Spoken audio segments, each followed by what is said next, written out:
네, 오늘 저희들이 함께 나누실 하나님의 말씀은 마태복음 23장 13절에서 원래는 22절까지인데요. 보면은 내일 본문 좀 2절 더해서 24절까지를 같이 보도록 하겠습니다. 마태복음 23장 13절에서 24절까지인데 보신 것처럼 14절이 없으니까 여러분들이 15절 읽으시고 이렇게 교독하겠습니다. 제가 먼저 13절 읽겠습니다. 화 있을진저 외식하는 서기관들과 바리새인들이여, 너희는 천국 문을 사람들 앞에서 닫고 너희도 들어가지 않고 들어가려 하는 자도 들어가지 못하게 하는도다. 화 있을진저 외식하는 서기관들과 바리새인들이여, 너희는 교인 한 사람을 얻기 위하여 바다와 육지를 두루 다니다가 생기면 너희보다 배나 더 지옥 자식이 되게 하는도다. 화 있을진저 눈먼 인도자여, 너희가 말하되 누구든지 성전으로 맹세하면 아무 일 없거니와 성전에 금으로 맹세하면 지킬지라 하는도다. 수도원 자여 맹들이여, 어느 것이 크냐? 그 금이냐? 그 금을 거룩하게 하는 성전이냐? 너희가 또 이르되 누구든지 제단으로 맹세하면 아무 일 없거니와 그 위에 있는 예물로 맹세하면 지킬지라 하는도다. 맹인들이여, 어느 것이 크냐? 그 예물이냐? 그 예물을 거룩하게 하는 제단이냐? 그러므로 제단으로 맹세하는 자는 제단과 그 위에 있는 모든 것으로 맹세하며, 성전으로 맹세하는 자는 성전과 그 안에 계신 이로 맹세하며, 또 하늘로 맹세하는 자는 하나님의 보좌와 그 위에 앉으신 이로 맹세함이니라. 먼저 외식하는 자들과 서기관들과 바리새인들이여, 너희가 박하와 회향과 근처의 11조는 들이되 율법에 더 중한 바 정의와 긍휼과 믿음은 버렸도다. 그러나 이것도 행하고 저것도 버리지 말아야 할지니라. 24절까지 읽겠습니다. 맹인된 자여, 하루살이는 걸러내고 낙타는 삼키는도다. 아멘. 저는 어제도 그랬지만 오늘 말씀을 보면서도 계속 가슴에 제 눈에 크게 들어오고, 좀 가슴을 치고 가슴을 찌른다 그럴까요? 이렇게 가슴을 치면서 가슴을 찌르는 그런 말씀이 있는데, 어제 또 오늘 또 내일도 계속 반복되는 그런 말씀이죠. 화 있을진저라고 하는 이 단어입니다. 화 있을진저, 헬라어로 우아이라고 하는 그런 단어인데 두 가지 의미가 있다고 했습니다. 슬프다라고 하는 이 탄식의 표현이기도 하고요, 또 한 가지는 저주를 선언하는 그런 뜻으로 사용됩니다. 우아이, 화 있을진저. 자, 이 말은 어느 쪽으로 보든지 예수님의 입에서 좀 나오기는 좀 그런 말씀이 아닌가 그렇게 생각합니다. 굉장히 가슴 아픈 그런 일이죠. 자, 그런데 예수님은 지금 서기관들과 바리새인들을 향하여 이 말씀을 선포하고 있는 거예요. 화 있을진저. 자, 그런데 이 말씀은 당시 유대인들이 서기관들 그리고 바리새인들을 향한 그런 말씀인 것이 분명합니다. 그런데 물론 그들을 향한 말씀이지만 거기에서 끝나면 안 돼요. 자, 이것이 서기관들과 바리새인들을 향한, 그들만을 향한 질책으로 끝난다면 성경은 기록될 필요가 없죠. 이 이야기가 나올 이 필요가 없는 것입니다. 저는 분명히 믿는 것은 이 서기관들 그리고 바리새인들에게 들려졌던 이 말씀은 오늘 우리의 가슴을 꿰뚫는, 우리의 마음을 꿰뚫는, 또 우리의 삶을 관통해서 우리에게 들려지는 그런 말씀으로 우리가 받을 수 있기를 주님의 이름으로 축원합니다. 자, 그러면 예수님께서 그들을 질책하시는 이유가 뭔가? 그게 13절과 15절 말씀에 기록이 되어 있죠. 화 있을진저 외식하는 서기관들과 바리새인들이여, 너희는 천국 문을 사람들 앞에서 닫고 너희도 들어가지 않고 들어가려 하는 자도 들어가지 못하게 하는도다. 화 있을진저 외식하는 서기관들과 바리새인들이여, 너희는 교인 한 사람을 얻기 위하여 바다와 육지를 두루 다니다가 생기면 너희보다 배나 뭐가 되게 하는도다? 지옥 자식이 되게 하는도다. 자, 무엇입니까? 한마디로 너희들이 사람들을 실족하게 했다. 이 말씀이죠. 주님을 믿고 천국 문으로 나오는데 사람들이 너희가 그 문을 닫아버렸다. 너희들 때문에 많은 사람들이 지옥 자식이 되어버렸다. 이 말씀이죠. 이 말씀을 들으면서 굉장히 좀 섬뜩한 말씀이 아닐 수 없다는 그런 생각이 듭니다. 만약 저에게 주님께서 이런 말씀을 하신다면 어떨까? 굉장히 두려울 것 같아요. 너 때문에 누가 나를 떠났다. 너 때문에 누가 믿음이 식어버렸다. 만약 저에게 그렇게 말씀하신다면, 여러분, 그런데 이것은요, 이 시대에 정말 교회들이 두려워해야 되는 그런 말씀이 아닌가 생각합니다. 교회가 세상의 소망이 되어야 되는데, 그렇죠? 근데 오히려 교회가 세상을 더 깜깜하게 한다면 어떨까? 그런 교회를 향하여, 그런 시대를 향하여 우리 하나님께서 동일하게 이렇게 말씀하시지 않겠습니까? 자, 그러면 이 서기관들과 바리새인들이 도대체 어떻게 했길래 이 지경까지 되었을까? 예수님이 이렇게까지 말씀하실까? 16절부터 22절까지 보면 제가 다 읽어드리지 않겠지만 지금 이 서기관들과 바리새인들의 모습이 폭로가 되고 있어요. 어떤 모습이냐면 이런 것들입니다. 하나님을 위해서 너희가 뭐 한가하는 것처럼 보이지만 다 너희들 자기들의 배만 채우려고 한 것 아니냐. 자, 그런 내용이고요. 또 자기들이 대단히 믿음이 있는 것처럼 보이려고 막 맹세도 하고 뭐 이것 하겠다. 뭐 다짐은 하지만 또 11조도 하지만 다 그게 뭐냐면 자기들의 종교적인 이 체면 때문에 이거 안 하면 뭔가 사람들이 이렇게 볼까봐, 자기들을 낮게 볼까봐 뭐 저렇게 저러냐, 사람들이, 믿는 사람들이, 서기관들이, 바리새인들이 높은 사람들인데 뭐 저 정도밖에 안 되느냐, 그거 의식해서, 사람들 눈을 의식해서 그 체면 때문에 다 한 거라는 거예요. 또 하나님의 이름을 내걸었지만 실상은 자기들의 이름을 위해서 내가 높아지려고, 내가 돋보이려고, 사람들에게 보이려고 했다라고 하는 것입니다. 자, 그래서 예수님은 그들의 그런 모습을 뭐에 비유하시냐면 회칠한 무덤에 비유합니다. 회칠한 무덤. 무덤에 겉은 회를 칠해서 굉장히 번지르르 하고요, 뭔가 때깔이 나고 그럴듯한데 그 속에 들어가 보면 어때요? 썩었다는 것입니다. 냄새가 진동하는 그 모습이에요. 그러니까 굉장히 위선적이고 외식적인, 겉과 속이 다른 어떤 그런 모습, 이게 지금 서기관들과 바리새인들의 모습, 실상이라고 하는 거죠. 여러분, 아까도 말씀드렸지만 지금 이 이야기가 누구의 이야기가 되어야 된다고 그랬죠? 사실 우리를 돌아보는 그런 말씀으로 우리가 받아야 되는데, 사실 지금 이 질책의 대상은 이 종교 지도자들인데, 여러분 보면 지금 예수님이 질책하는 게 세상입니까? 아니잖아요, 그죠? 종교 지도자들을 향해서 질책하는 그런 말씀. 자, 그렇다면 예수님의 지금 이 질책과 이 탄식과 이 말씀은 오늘을 살아가고 있는 이 시대 그리스도인들을 향한, 또 교회들을 향한 그런 말씀이 된다라고 저는 생각합니다.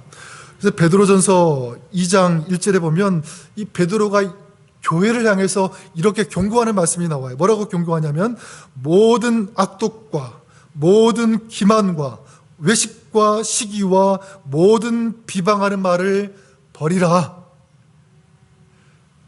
여러분, 초대교회도 이런 문제가 있었다는 거예요. 비방하는 것, 악독, 기만, 그리고 여기 지금 서기관들, 바리새인들이 가지고 있는 외식의 문제, 이 초대교회도 그게 너무 만연했기 때문에 베드로가 경고하고요, 질책하고 그러지 말자고, 그러면 안 된다라고 얘기하잖아요. 자, 초대교회가 그랬다면 이 초대교회에서 이어서 지금 현재 우리 교회, 현재 이 시대 교회들까지도 마찬가지죠. 이 문제는요, 동일하게 있을 수 있는 거예요. 겉으로는 깨끗하고 거룩한 것처럼 보이지만 그 내면에는 이기심, 탐욕, 이 방탕, 더러운 것들이 채워진 채로 종교 생활할 수 있다는 거죠. 또 겉으로는 이들처럼 뭐 종교 생활하는 것처럼 뭐 진정과 신령, 뭐 종교적인 어떤 그런 모습 다 갖추고 예배하고 신앙생활하는 것처럼 보이지만 실상은 종교적인 형식을 가지고 어떤 경우에는 그냥 습관적으로 하는 또 어떤 경우에는 체면 때문에 하는 그런 모습들, 이게 지금 어쩌면 이 시대의 교회, 많은 교회들의 모습일 수도 있다라는 것이고요. 이런 외식적이고 위선적인 모습, 이 시대의 교회들뿐만 아니라 어쩌면 저의 모습, 나의 모습, 우리의 신앙의 생활의 모습일 수도 있다라는 것입니다. 자, 그런데 이 서기관들과 바리새인들의 진짜 문제가 있어요. 외식도 문제지만 제가 볼 때는 가장 큰 이유가 이것 때문이 아닐까라고 생각하는데, 자, 그게 이제 내일 말씀에 나오는 건데 24절에 보면 이렇게 말씀합니다. 24절에 맹인된 인도자여 하루 살이는 걸러내고 낙타는 삼키는도다. 뭐는 걸러내고요? 하루살이는 걸러내고 뭐는 삼켰다고요? 커다란 낙타는 삼키는도다. 자, 이 태도를 얘기하는데 무엇이냐면 하루살이는 걸러내면서 낙타는 삼키는 태도, 하루살이는 걸러내면서 낙타는 삼키는 그 행동, 이걸 지금 지적하는 거예요. 자, 어떤 의미가 있냐면 너희가 작은 죄, 그냥 쉽게 이건 죄다라고 생각하는 그런 것들은 잘도 걸러내면서, 근데 정작 큰 죄는 이게 심각한데 그거는 막 수용한다는 거예요. 먹는다는 거, 삼켜버린다는 거죠.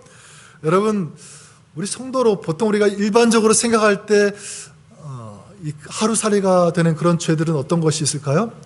그냥 쉽게 생각할 수 있는 것, 성도면 술 마시면 안 돼, 담배 피우는 것, 예배 빠지지 않는 것, 이런 것들은 어쩌면 하루살이가 될 수 있겠죠. 쉽게 우리가 생각할 수 있는 거니까.